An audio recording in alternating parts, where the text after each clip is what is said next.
Najlepša hvala. Prvo bi lepo prosil tiste, ki vas zanima nova tehnologija, ki je povezana z alpskim smučanjem, nekako tudi nova revolucija, temu lahko rečemo.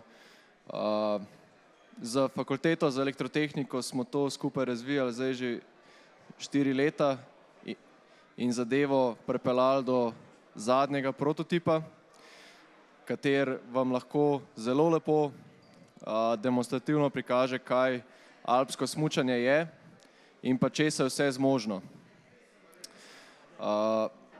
Kaj je bistvo te smučke? Je to, da ima dve merilne podložne plošče, katere smo povezali z procesorji in zajemajo podatke, ki so pomembni za analizo alpskega smučanja. Torej, sprednja podložna plošča in pa zadnja delujeta zelo na principu tehtnice, ki zajema podatke o pritisku. Ko enkrat smučar stopi na smuči, je njegovo zelo pomembna uravnoteženost. Zelo velika razlika je od smučarjev, a se držimo nazaj, naprej, a smo v perfektnem ravnotežju in to ta smučka zna meriti. Takoj tudi vidite na programu, ki smo ga naredili, da smučka zaznava, ali se smučar nagne nazaj. Torej vidite z rdečimi bloki, ki naznarjajo, kje moje ravnotežje je. Bolj, ko se naprej držim, bolj program zaznava, kje je moje ravnotežje. Torej, to je ena izmed aplikacij, ki deluje. Druga aplikacija, ki pa je, pa meri dejansko, koliko je pritisk. Pri smučanje ni statičen šport in v smučanju je zelo pomembno, s kakšnimi pritiski mi smučamo. In bolj, ko ti pritisneš na smučko, bolj rdeč postane kvadratek. Bolj, ko razbremenim smučko, bolj bel kvadratek je. To je ena izmed zadev. In tu je zelo pomembno, s kakšno obremenitvijo mi smučamo. Zdaj pa malce ozadje tehnike alpskega smučanja. Če želimo mi dobro smučati, moramo gibati. In ta smučka zna zelo lepo razbrati, kakšno gibanje smučar ima. Ali ti ob koncu zavoja, ko si ti maksimalno obremenjen, ko se je spodnja smučka obremenjena, ali znaš zelo lepo zagibati gor in smučko razbremeniti, ker v trenutku, ko si ti najvišji, takrat smučko lahko usmerjaš.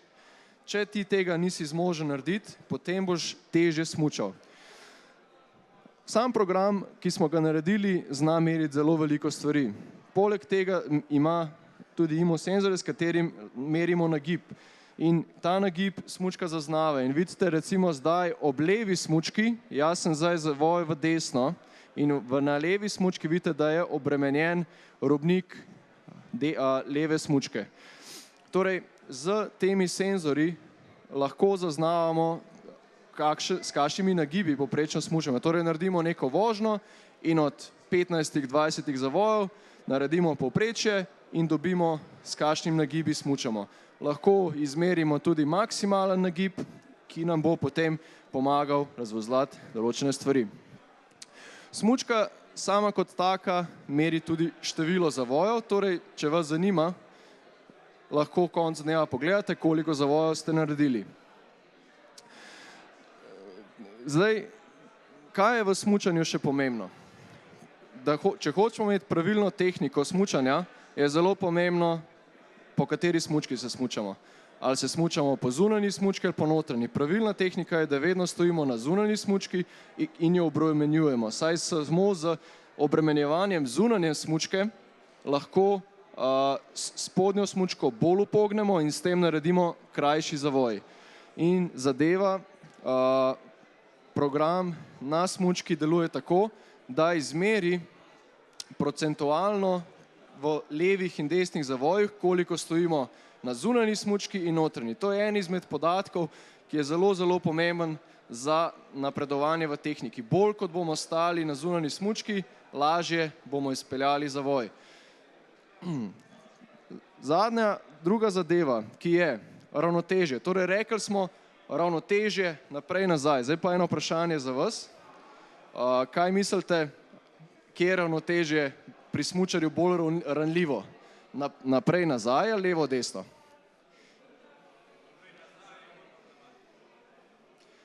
Ok. Od samega začetka, zdaj mi razmišljamo za začetnika. Ta smučka bo pomagala napredovati v tehniki alpskega smučanja. Zdaj pa naprej, nazaj. Je to res?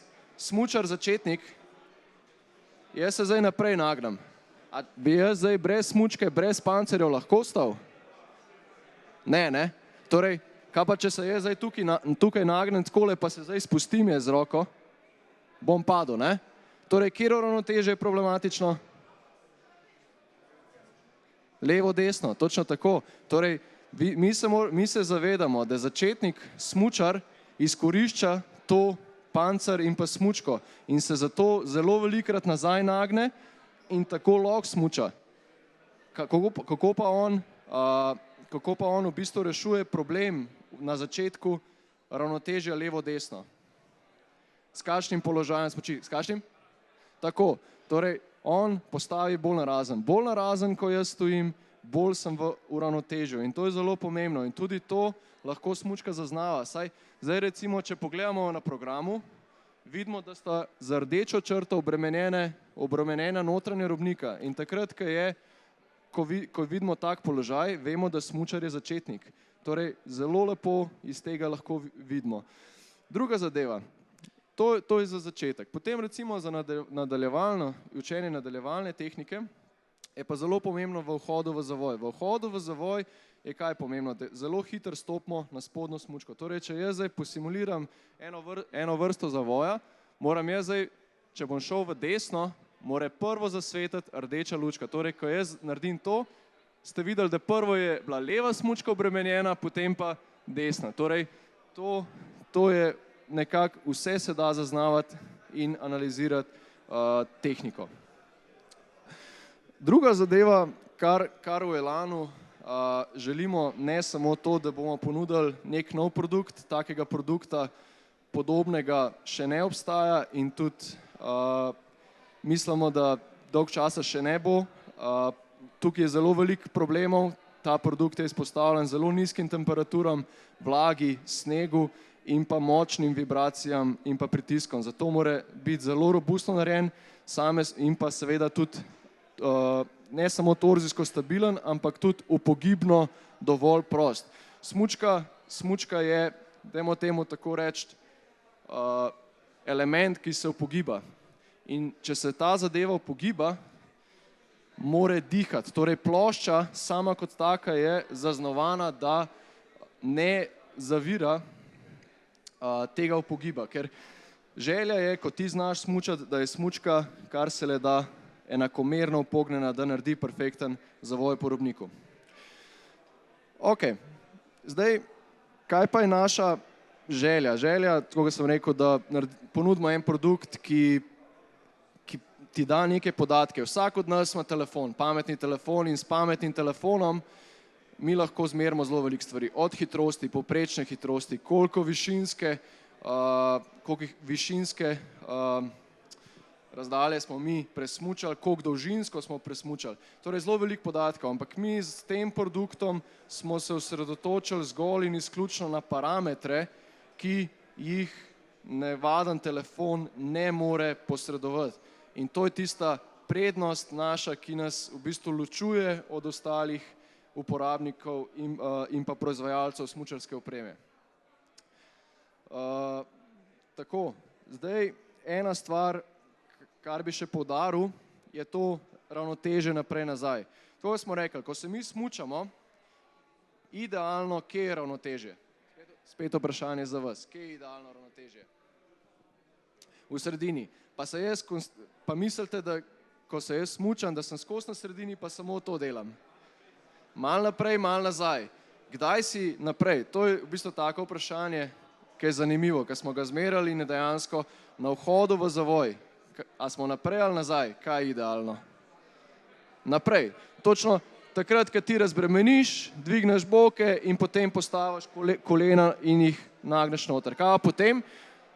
Kaj se dogaja potem? Ja, ampak kam ravnotežje naprej, nazaj pada? A gre še naprej med zavojem ali nazaj? Zakaj? Glih to je zanimiva zadeva, ne? Ko ti vstopaš v zavoj, si ti lahko naprej. Potem pa pride v bistvu sila spremembe smeri in te dejansko prelep ta radialna sila na smučko in ti stisneš s peto in zato posledično prerazporediš težo in kvečen z znižanjem teže tebi težišče pada nazaj. In to je zelo pomembno, da mi to lahko zaznamo in če vidimo, da je smučar preveč nazaj, ga lahko potem aplikacija opozori, da ne smuča pravilno. Glejte, kaj je problem? Kaj je danes problem smučanja, po vašem mnenju? A se je kdo mogoče že kdaj slišal za koga prijatelja ali pa to, da se je poškodoval? A mislite, da je veliko poškodb recimo proti plavanju, smučanje? Definitivno je več poškodb, ne? In to je ena izmed naprav smuči, ki vam bo lahko pomagala, da tudi preprečujemo poškodbe. Torej, če smučka zazna, da enostavno smučar ni dovolj fizično pripravljen in da nima pravilne tehnike, ga lahko opozorimo. Ker kaj je problem? Problem je tukaj, če se smučar zelo nagne nazaj. Glejte, kolenski sklep, smučanje se odvija izključno s koleni. Kolena so tista, ki so zelo pomembna za samo vodenje smuči, saj z gležnji in koleni je tista prva akcija, s katero mi lahko sploh damo smučko na robnik in smučka začne zavijati. Ampak kolenski sklep je en tak zanimiv sklep, da dokler imaš pozicijo na sredini smučke, lahko kolena močno prelomaš in s tem zavijaš. Čim pa smučar se nagne močno nazaj, torej da se smuča napačno, se pa tukaj mišice močno napnejo. Prvo kot prvo je veliko bolj utrujajoče, drugo kot drugo se, ko se mišice v kolenskem sklepu napnejo, je veliko teže koleno prelomiti. In takrat prihaja do poškodb, zato ker hitrih prelomov pri napetih mišicah ne gre izvajati. In to je tudi ena izmed zadev, ki jih mi vidimo zelo potencialno je torej varnost kot varnostni pripomoček, ne samo pripomoček za poučevanje smučanja, ali je to nek rekreativni smučar, ki se želi nadgraditi v svoji tehniki, ali bo to neka smučarska šola, ki bo želela tak produkt imeti, da bo delovala za učitelji smučanja, ali pa kot nek varnostni pripomoček. Tako da, Tone, bi še mogoče ti kakšno besedo dodal, kako smo ta projekt skupaj razvijali in pa na kakšne težave smo naleteli in pa na kakšne rešitve. Ja, verjetno se to vprašali, kako ta projekt sploh, kakšno vezo ima z IKT-jem, a ne? Ampak če vam povem par problemov, ki so recimo tukaj tehničnih, pri tem je prvo, kar lahko omenim, komunikacija. Zdaj reči, ok, saj vse wireless. Ja, seveda je wireless, ampak ko ti enkrat hočeš imeti 1000 vzorcev na sekundo iz 25 senzorjev, potem pa veličino wirelessa ne dela več. Se pravi, potem integracija senzorskih naprav, procesnih naprav, potem mogoče tisto, kar Blaž še ni omenil, je, kako pa mi učimo smučarja smučati. Ne, tako, smučar ne bo mogel tega ekrana gledati, pa joj, zdaj pa tisti drsnik malo premalo moder ratav ali pa malo premalo rdeč, ampak ne, mi bomo dali neko informacijo povratno uporabniku, recimo preko slušalk, mogoče preko nekih očal, ki ima projekcijsko, čeprav to mogoče ni najbolj varno, da pa se kakšnega zaletiš, ko gledaš, kako smučaš. Najbolj verjetno je nek zvok, se pravi, če boš narobe smučal, ti bo zoprn piskal. Pa pač ne boš narobe smučal.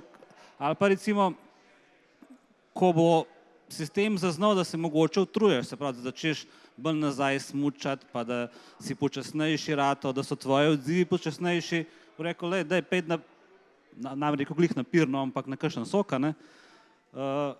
pa mogoče kakšen kolen pršparamo na ta način. Zdaj, da nam od tehničnih podrobnih se zlaga, od tam nekaj v kotu dol imamo stojenco, nekaj časa bomo še tam tam si lahko tudi pogledate recimo inženirski pogled na ta sistem, kjer kažemo tudi signale, ne samo tele lepe kvadratke, ki se šibajo gor pa dol, ampak iz kje mi te podatke dobimo, iz kakšnih signalov. Tam boste tudi vedeli, kako se zavoje šteje, pa take podrobnosti in tudi nek v bistvu demo posnetek, kjer so signali prikazani skupaj s smučanjem. Tukaj dinamike ni, se pravi, ne moreš vseh signalov videti. Če se ne peleš 50 na uro, pač so sile 3-krat manjše in ne gre.